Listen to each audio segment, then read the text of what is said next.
Felfedező a gazdaságról. Jó napot kívánok, a szerkesztő műsorvezetőt, Pásztor Szabolcsot hallják. A 2025. júniusának elején a magyar kormányzat által bejelentett Otthonstart program újra felvet egy örökzöld kérdést. Albérlet vagy saját lakás? Az új otthonvásárlási program ugyanis most azokat célozza, akik korábban nem rendelkeztek ingatlannal, és jelenleg lehet, hogy albérletben élnek. Az összkép megértéséhez hozzátartozik, hogy Magyarországon historikusan magas a lakástulajdonlás aránya, több mint 90%. A mai műsorunkban ezekről a kérdésekről és a lakáspolitikai intézkedések lehetséges hatásairól fogunk beszélgetni szakértő vendégeinkkel.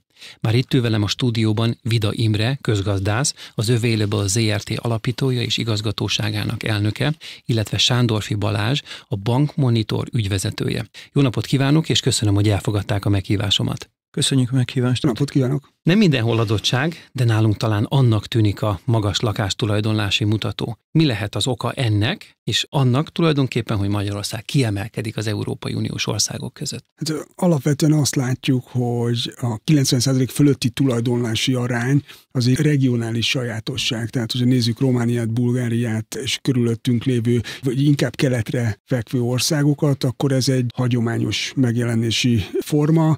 Én azt gondolom, hogy nemzedékeken átívódott az, hogy a saját ingatlan biztonság megfogható, kiszámítható, az egzisztencia része, tehát valamilyen tudatállapotból következik a régiónkban. Ez a 92% pont múltkor olvastam is a statisztikát, 92,7 a magyar.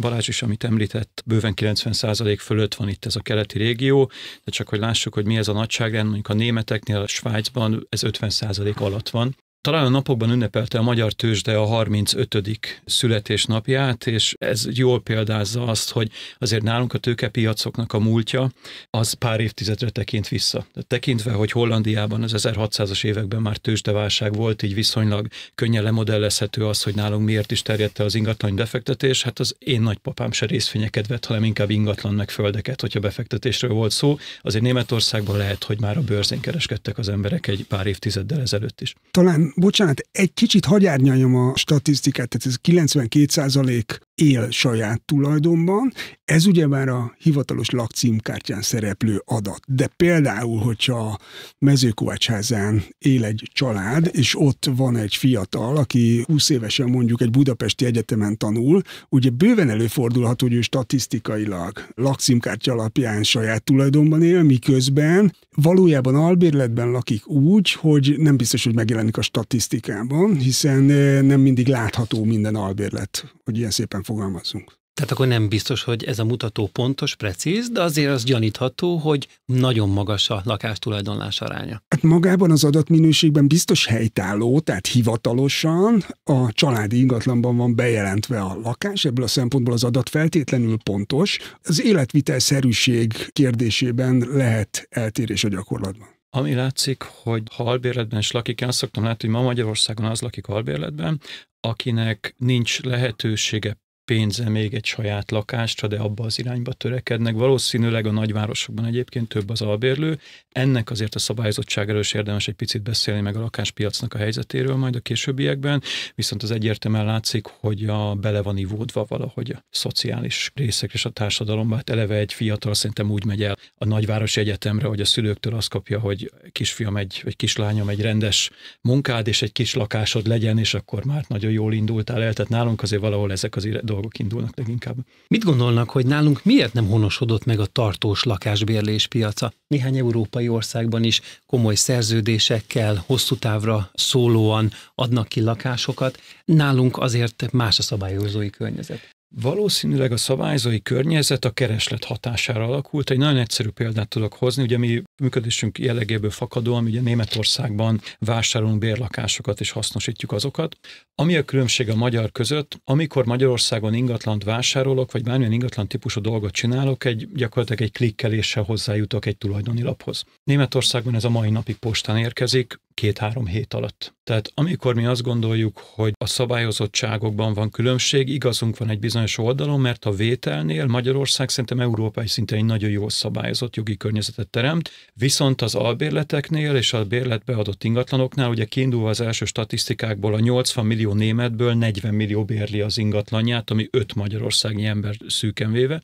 Ennek köszönhető, hogy egy nagyon-nagyon szabályozott ingatlan kiadási törvény jött létre, ami nem csak a bérlőt, hanem a bérbeadót ugyanúgy védi, de csak egy példát mondok, a bérbeadó 3 évente maximum 20%-ot emelhet a bérleti díjon. Ez már egy olyan biztonságot nyújt a bérlőknek, hogy kiszámíthatóbbá teszi a bérletet. Valamint, ha megnézzük azért az átlagjövedelmeket és az erre vetített bérleti díjakat, akkor azért látható, hogy az átlagbérek és a nettó béreknek jó esetben 10-15-20%-át költik az emberek albérletre, és érthető az, hogy egy magyar fiatal saját lakásra törekszik, hogyha mondjuk egy kezdő átlagbért nézek Magyarországon és egy átlagos budapesti albérletárat, azért amikor a bérem 60-70-80%-át bérletre költöm, nem csoda, hogy arra törekszem, hogy ez valami ezt megvegyem, és ugye a klasszikus mondás, hogy akkor ne a főbérlőnek fizessek, hanem magamnak. Tehát azért ez elterjedt leginkább.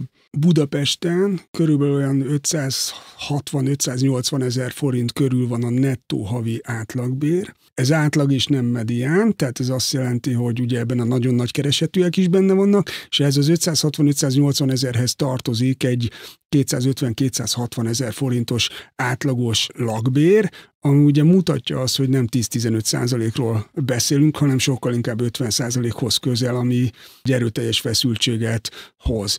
Én megpróbáltam magam egyébként annó albérletben elindulni, ki is vettem az első albérletemet, az egész tartott 4 hónapig, amikor közölte a tulajdonos, hogy hát sajnos eladták. És ugye itt jön be a kiszámíthatóság. A kiszámíthatóságnak van egy időtávja, és a másik oldal pedig a költségszintje, hogy ugyebár nem jellemző a magyar albérleti piacon, hogy akár csak 3 évre kiszámítható az, hogy mennyit fogok fizetni a kivételt követő második évben, harmadik évben. Úgy tűnik akkor, hogy a kereslet az meghatározó a szabályozás szempontjából. Tehát, hogyha adásvételre van kereslet, akkor nagyon szabályozott az adásvétel, és esetleg gyors, transzparens, átlátható.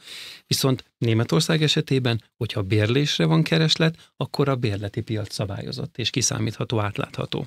Mit gondolnak, és lépjünk tovább? Milyen előnyök jelentkeznek most albérlet vagy saját tulajdon esetében? Ugye egy ilyen felgyorsult, globalizált világban élünk, ahol a fiatalok gyakran váltanak munkahelyet, 2-3 évente is talán. Most 2025-ben milyen érvek szólnak egyik, illetve másik konstrukció mellett? Talán a legmarkánsabb különbség, ugye egy saját lakásnak megvan a biztonsága, megvan az, amit Balázs is említett, az az előnye, hogy azért a főbérlő lehet, hogy 2 hónap vagy 2 év után is nem fog onnan engem kirakni, mert eladták a lakást. Egy albérletnek ezzel szemben megvan az a rugalmassága és mobilitása. Nálunk ez még kevésbé jellemző, de talán a fiatalok körében jobban előjön, hogy ha nem csak Magyarországon vállal munkát, adott esetben külföldön is dolgozni akar, sokkal könnyebb mozdulni. A másik, amit én látok, hogy egy saját ingatlannak egy viszonylag nagy kötöttsége az, hogyha én az egyszobás garzonomból családot alapítok, gyereket vállalok és máshova akarok költözni, ingatlanadásvétel, egy újabb költözés, és ugye egy albérletből albérletbe viszonylag könnyebb átmenni. Viszont a másik oldalon az is látszik, hogy az ingatlan piac erőteljes növekedése Magyarországon hozott egy valamilyen szintű plusz jövedelmet is az embereknek, tehát mi volt a tapasztalat, ugye ez most a svájci frank utáni területről beszélek, meg az időszakról beszélek, megvettem a lakásomat, kifizettem, és egy picit azért, vagy jóval drágában adtam el, mint vettem, és lehetőségem volt egy nagyobba is belépni, tehát valamilyen szinten egy lakásvásárlás egy megtakarítási forma is volt, és ez most csak arról beszélek, amikor lakni is akarok benne, és ugye ha megnézzük a statisztikákat, hogy befektetési céllal veszek ingatlant, az meg megint egy másik szemlélet, mert ott meg ugye azért vásárol meg, mert nem a tőkepiacoknak az eredményeitől akarom függővé tenni a bevételemet, hanem mondjuk a lakáspiacot kiszámíthatóbb területnek tartom. Tehát azt gondolom, hogy nálunk ez a mobilitás talán még nem olyan nagy szempont, tehát viszonylag ritka az, hogy valaki Győrből Debrecenbe átköltözik egy munkalehetőség miatt, inkább lokálisan oldják, meg jellemzőbb az inkább, hogy másik országban keresnek lakhatást, meg megélhetést maguknak az emberek, de alapvetően azt gondolom, hogy mindegyiknek van előnye, hátránya, és nagyon élethelyzet függő. Én fiatalon azt gondolom, hogy a legjobb dolog az albérlet elkezdeni abban, és nem rögtön egy lakásban kezdeni, mert nem tudom azt, hogy mi vár rám a következő 5 vagy 10 évben.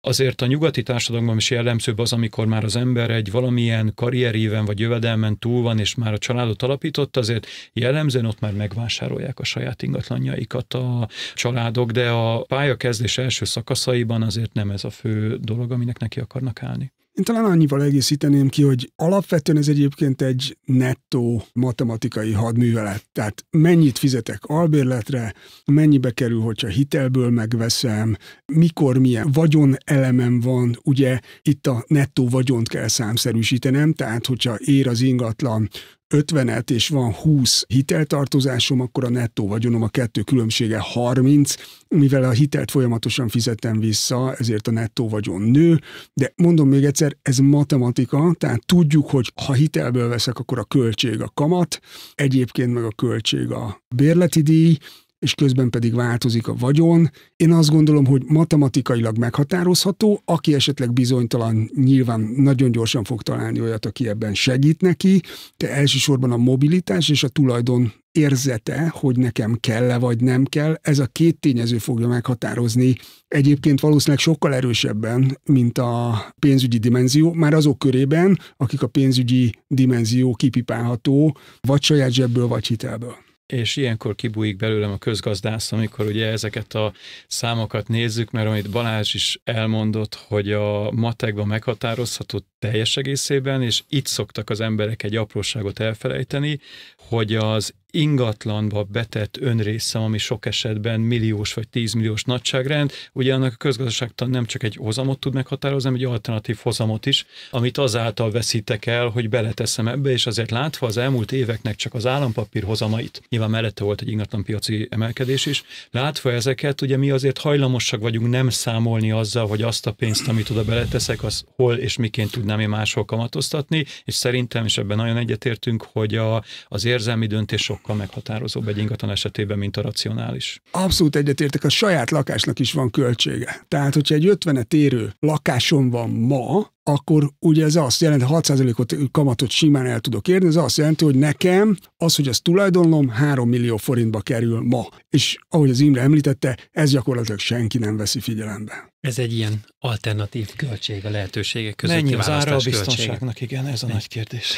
Igen. Egy apró részkérdés. Mit gondolnak, hogy a társadalmak idősödésével inkább a bérlési, vagy éppenséggel a tulajdonlási tendenciák erősödnek? Az idősödéssel szemben ez két nagy demográfiai vagy népességet érintő trend van. Az egyik az idősödés, a másik pedig a népesség mozgása lokáció szempontjából. És ugye azt látjuk, hogy a gazdaságilag prosperáló térségek felé mozdul, a kisfalvakban általában kiüresedés van, a nagyvárosoknak pedig nő a lakosság száma, és egyébként ez az átmozgás keresleti oldalról erősebb hatással bír ma, mint az előregedés. És az előregedés is sokkal inkább azokat a lokációkat sújtja, amiket elhagynak. Szerintem vidéken talán jellemzőben kimutatható ez, amikor az idősebb, már akár nyugdíjas korú emberek abban a családi házban élnek, amiben az elmúlt évtizedeiket is töltötték.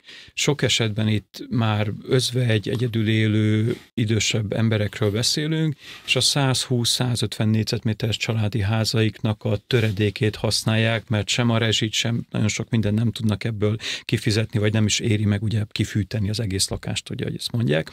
És azt látom, ilyenkor ugye nagyon nehéz tulajdont váltani, pláne egy ilyen több évtizedes kötődéssel az ingatlannal kapcsolatban, ilyet azért az ember szerintem a saját családjában is viszonylag könnyen talál.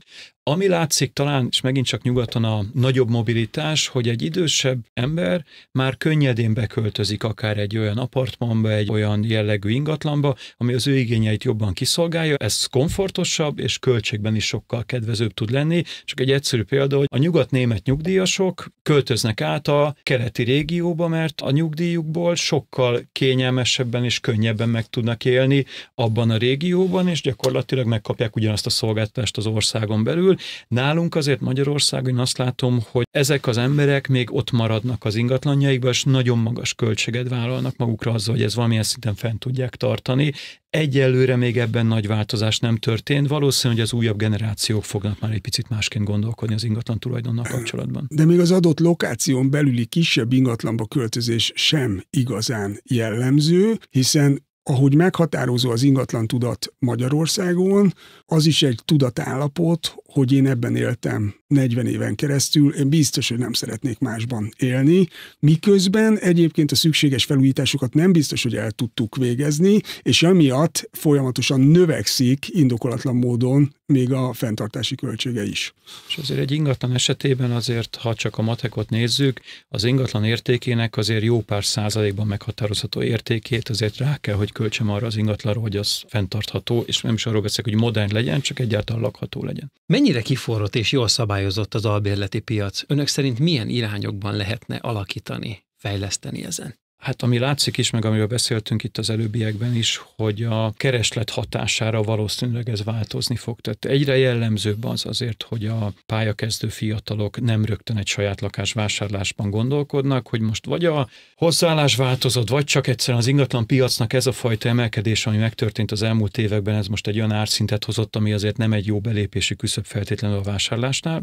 Én azt gondolom, hogy ez magával fogja hozni az albérleti piacnak is a szabályozottságát idővel, de az egyértelműen látszik, hogy a nyugati példákat is nézve az adásvételünket tényleg nagyon jó szintre hoztuk, már európai szintre, szerintem az albérleti piac is igényelne egy nagyobb szabályozottságot és egy nagyobb biztonságot adna ez. Nyilván a törvényalkotók idővel ehhez hozzá fognak nyúlni, ahogy ennek a kereslete szerintem megteremtődik. Körülbelül egy évvel ezelőtt került napvilágra, hogy a kormányzat, a jogalkotó gondolkozik egy lakásstratégia 2030 nevezetű programban, aminek egy része a bérlakáspiacnak a kínálati oldalának a rendezése. Ez ugye annyit jelentene, hogy megfizethető bérleti kínálat megjelenjen különböző programokon keresztül. Ez nyilvánvalóan egy hosszú átfutású történet, de hogyha ez része marad a stratégiának, mert ugye ez egy koncepcióanyag volt, ha része marad a stratégiának, akkor szerintem bizonyos szempontból elkerülhetetlen lesz, hogy kiigazításra kerüljön a magyar albérleti viszonyok szabályozása is. Az adózási részét szerintem már egész jól helyre tették, tehát ha valaki befektetési célú ingatlannal rendelkezik, és azt kiadja egy albérlőnek, én azt gondolom, hogy ennek az adózás és a jövedelem része az egész jól már le van szabályozva, és egy egész jó ajánlat szerintem mind a két félnek. Amiben még azért én nagy hiányosságokat látok, ez mind a tulajdonosi, mind a bérlői jogoknak a védelme, ugye ez az ominózus kiköltözés, tartozás, bent tud-e maradni, nem tud bent maradni. Eleve a bérlőknek is a jogai, hogy milyen felmondási időkkel és hogyan operálhatnak, ugye megint csak a kinti példákat nézve, szabályozva van az, hogy hány éve lakom ott, és így hány hónap a felmondás. Tehát néhány hónap ott lakás után mondjuk van egy 2 hónapos felmondásom, de egy 5 éves ott tartózkodás után 1 év a felmondási idő, ami nem abból áll, hogy mi magyarok értelmezzük, hogy jó, akkor lerakod a kauciót és elmész innen, hanem ugyanúgy, mint egy irodaház bérleténél, vagy iroda bérleténél, ha van egy 1 éves felmondási időm, azt mind a két fél köteles betartani. Ha nem, akkor gyakorlatilag ennek a költségeit pedig rá lehet terhelni, és akkor itt jön a szerződés és a bérleti szerződéshez kapcsolódó jogokat, mennyire tudom érvényesíteni, akár mint tulajdonos, akár mint albérlő. Én azt gondolom, hogy ezek az ilyen feketén kiadott, nem leadózott ingat, ezeknek a dolgok már régebb óta kezdenek kikopni azért a magyar ingatlanpiacról. Jellemzően itt a probléma sok esetben az, hogy az emberek szerintem nem adják ki a lakást, mert félnek attól, hogy mi van akkor, hogyha az albérlő nem akar kiköltözni, vagy valami problémám van vele. Nem adják ki, és arra számítanak, hogy idővel az értéke növekszik. Így van. Ez egy értéktartó, vagy egy értékmegóvó befektetés, hogyha úgy nézzük. Az ugye már elhangzott, hogy a szabályozás területén Magyarország akár mintaértékű lehet az Európai Unióban, hiszen tisztázott adásvételi szabályok vannak. És ha az albérleti piacról van szó, akkor Magyarország számára mely ország mutathatna példát vagy mintát? Ilyen Németország vagy Svájc például? Szerintem igen, de hogyha azért a nyugati országokat megnézzük, Svédországban, Hollandiában, Franciaországban, tehát nagyon sok helyen ugye azért a bérlet a domináns, én azt gondolom, hogy egy nagyon jó alapot tudnak arra mutatni, hogy honnan kellene elindulni, valamint ami nagyon fontos ebből a szempontból még, hogy több évtizedes múltja van annak, hogy ez a szabályozás hogy működik. Tehát azért a német szabályozás sem 100%, ott is azért bőven vannak olyan hibák, amiket egy menet közben orvosolni kell, és orvosolni is lehet, de egy nagyon jó statisztika irány az, hogy is néz ki az, amikor egy albérleti piac szabályozva van, és mondjuk azoknak az albérlőknek egy jogbiztonságot adok a lakhatás miatt, és a tulajdonosoknak pedig adok egy olyan jogi hátteret és egy eszközt, amivel meg tudják védeni a saját vagyonukat, és ugye milyen irányba indul el viszont ez a piac? A 4 legnagyobb német ingatlan hasznosító cégnek több mint 900 000 saját ingatlanja van, tehát azért a fölött se szabad szemet hújni, hogyha egy ilyen szabályozottság elindul, akkor az ingatlan vagyonok és tulajdonok központosítása is elindul idővel, tehát hogy nálunk azért ez sokkal jobban szét van szórva, de ezekre is fel lehet készülni, mert azért ez egy közgazdaságtanilag gyönyörűen levezethető folyamat, amire sok esetben évek vagy akár évtizedek vannak, hogy az ember felkészüljön. Igen, ugye ennek a koncentrációnak lehet hatékonysági előnye is, ami a végén azt jelenti, hogy relatív olcsóbbá válhat az albérlet. Önök hogy látják, eltűnhetnek a lakásbérleti piacról azok a fiatalok, akik szeptembertől kezdődően élni tudnak majd az Otthon Start program nyújtotta lehetőségekkel? Én azt gondolom, hogy az Otthon Start program a maga 3%-os fix kamatozásával egy borzasztó nagy előnyt jelent, és pont egy olyan réteget szólít meg, akit a korábbi támogatott programok nem szólítottak meg. Tehát ennek a támogatott lehetőségnek az igénybevételéhez nem kell házasság és nem kell gyermekvállalás. Nagyon rövid ideig volt ilyen lehetőség elérhető, az MNB által hozott Zöld Otthon program, de ez csak pár hónapig volt elérhető, és kizárólag új lakásra, ami definíció szerint 50%-kal átlagárban magasabb. Tehát, hogyha mindezt figyelembe veszem, akkor egy olyan réteg kapja meg ezt a lehetőséget, aki korábban alternatívával nem nagyon tudott élni, és hogyha számokat is nézem, a maximum 50 millió forintnak a havi törlesztő részlete, az annak függvényében, hogy 20 évre vagy 25 évre veszem fel, az 278 000, vagy 25 évre 237 000 forint, szemben a piaci alapon felvett hitellel, ami 373 000 vagy 337 000, tehát 26-30%-kal olcsóbb, és ez azt jelenti, hogy teljes visszafizetésben 23-30 milliónyi előnyöm van a támogatott hitelen keresztül, emiatt nagyon vonzóvá válik ez a lehetőség, és én azt gondolom, hogy a jogosultaknak a jelentős része ezzel pontosan ezért élni szeretne, mert azt gondolja, hogy korábban nem volt ilyen, most megragadja az alkalmat és piacra lép, nyilván akkor, hogyha az önerő adott, és hogyha minden más feltétel adott, hangsúlyozom, hitelképesség szükséges hozzá, hogy igénybe vegye, akkor azt gondolom, hogy jelentős számban élni fognak ezzel a fiatalok. Illetve lehet egy olyan eset is, sokak esetében, hogy a havi törlesztő részlet az beesik az albérleti díj alá, és akkor értelemszerűen ezzel a konstrukcióval érdemes lehet élni. Önök a lakásvásárlási tendenciákat erősítő, vagy éppen a bérleti lehetőségeket színesítő javaslatokkal élnének a döntéshozók felé, esetleg mindkettőre szükség lehet? Én azt gondolom, hogy, mint ugye beszéltük is, maga a lakásvásárlásnak az egész jogi környezete és az egész metodikája szerintem nagyszerűen le van szabályozva. Amit látunk, hogy nyilván a kormány is milyen döntéseket hoz, olyanokat, amik az igényeket kielégítik, és mint a statisztikák mutatják,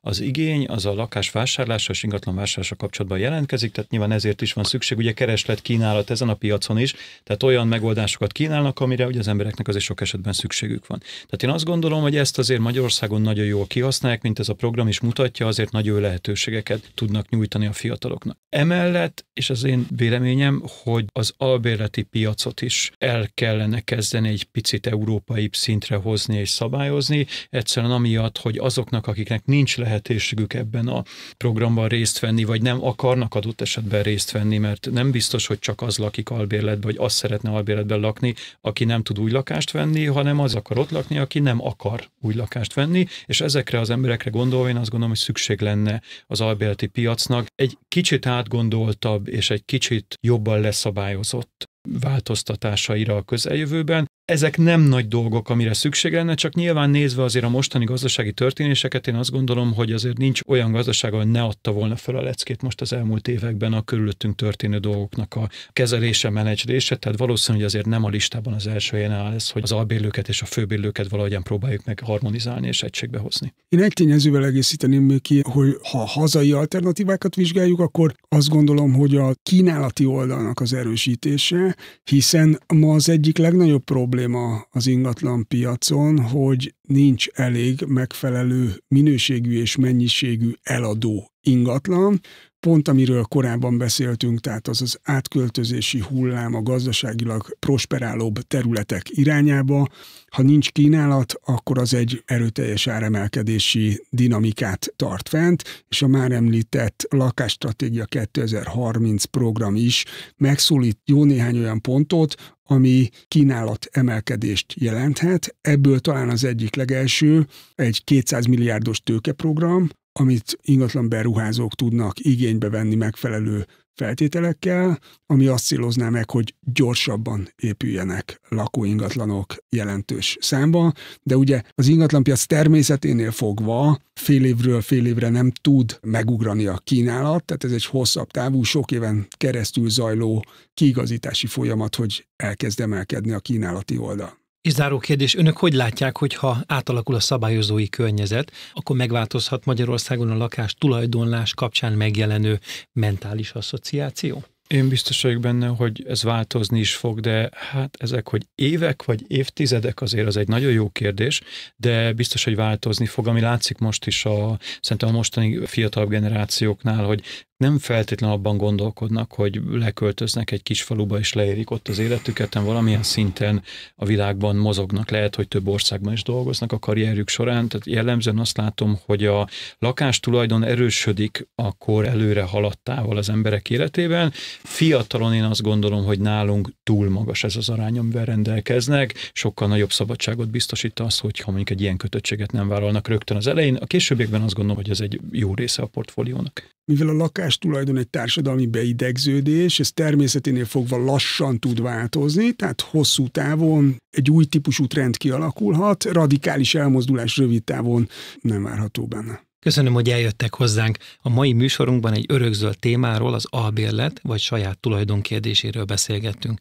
Vendégeink voltak a stúdióban Vida Imre közgazdász, az Available ZRT alapítója és igazgatóságának elnöke, illetve Sándorfi Balázs, a Bankmonitor ügyvezetője. A beszélgetésből többek között megtudhattuk, hogy az adásvétel szabályozása Magyarországon mintaértékű, míg más országokban a keresleti hatások miatt az albérleti piac, a bérlési piac az, amely kimondottan nagy szerepet kap. Kedves hallgatóink, hasonló témákkal egy hét múlva jelentkezünk ismét. A gyártásvezető Szőlősi Éva és a hangmérnök Bényi Csaba nevében is köszönöm figyelmüket. A szerkesztő műsorvezetőt, Pásztor Szabolcsot hallották. Minden jót kívánok Önöknek!